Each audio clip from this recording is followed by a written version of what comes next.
is not Vancouver.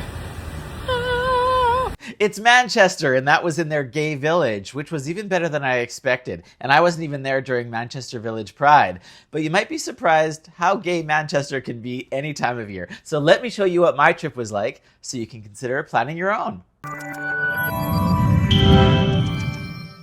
So I flew to Manchester on Air Transat. They have direct overnight flights from Toronto. So you leave Canada at night and arrive in Britain the next morning. So let me show you my suite. I think you're gonna love the bathtub. I stayed at LEVEN, a hotel in the heart of the gay village. It's inside an early 20th century building where the red brick walls have a rich history and the rooms have a spacious design. I had a full kitchen, a separate living room, and a bedroom that not only had a big shower in the bathroom, but a bathtub by the window. I'm going on an LGBT+ Manchester walking tour. The first thing I did was take this walking tour around the gay village. It's a great way to see and learn about this awesome neighborhood. A queer historian takes you on a journey through iconic monuments, touching memorials, secret street art, and legendary pubs. It's really an impressive area. I just love the taxis here. Like, I don't need to take a taxi, but I kind of want to just because they're so cute. I walked from the gay village to the People's History Museum, where they have an exhibit about the largest LGBTQIA+ demonstration in British history that took place in the late 80s. Reassemble explores themes of protest and resilience while celebrating queer voices and creativity. I'm doing the Locationist Tour, and this was the Babylon Bar in Queer as Folk. My second tour in Manchester was to go see spots where movies and TV shows were filmed.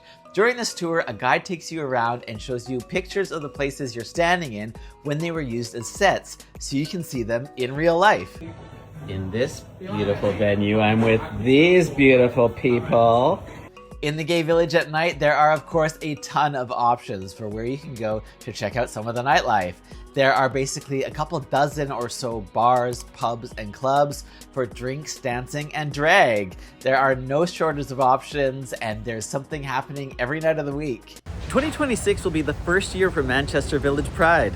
There was previously a Manchester Pride, but this one is owned by the community, run by passionate volunteers, and fully taking place here in Manchester's gay village, where the streets will be filled with people and performers during 4 days at the end of August. I'm out for a walk in this beautiful marina.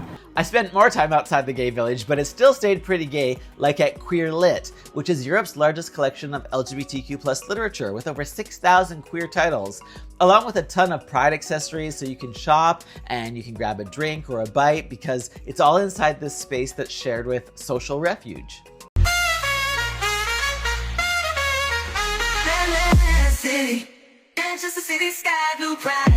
There's also some LGBT shopping at Afflecks, which is a huge indoor market with multiple floors that have dozens of independent stalls, small shops, and boutiques, all operating in one building. I found some cute gifts at a couple places in here. There's just no shortage of unique stuff to find in this building. Well, I didn't really expect to see this place here, but I guess we have a large Tim Hortons. They also have this late Victorian neo-Gothic building. The John Rylands Research Institute and Library first opened to the public in 1900 and has some of the world's most important rare books and manuscripts. It's free and open to anyone to just walk in and take a look around inside this cool historic spot. There are some cool looking streets in Manchester. And finally, I went to the world's oldest surviving passenger railway station, which opened in 1830, but is now part of the Science and Industry Museum. The exhibits in here explore Manchester's role in major innovations that helped revolutionize travel, trade, and industry around the world. And it's also free to check out.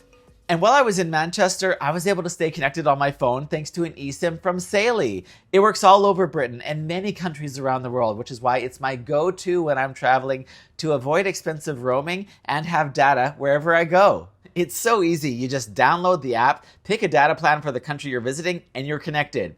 You don't need to get a physical SIM card and search for one after you land. You can just keep your usual number for calls and texts while using Saily for data. I set it up before my trip even starts, so as soon as I land, I'm connected and ready to explore. And I've got a discount code, so you can save 15%.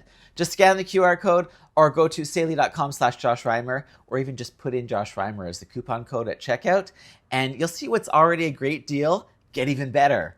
Thanks for watching. There are links in the description below, and if you liked this, I know you're gonna like my next destination, so make sure you subscribe if you're new so you can see all the other LGBTQ friendly places that I go to help you plan your future trips, and follow me on Instagram to see a lot more from them as well. Bye!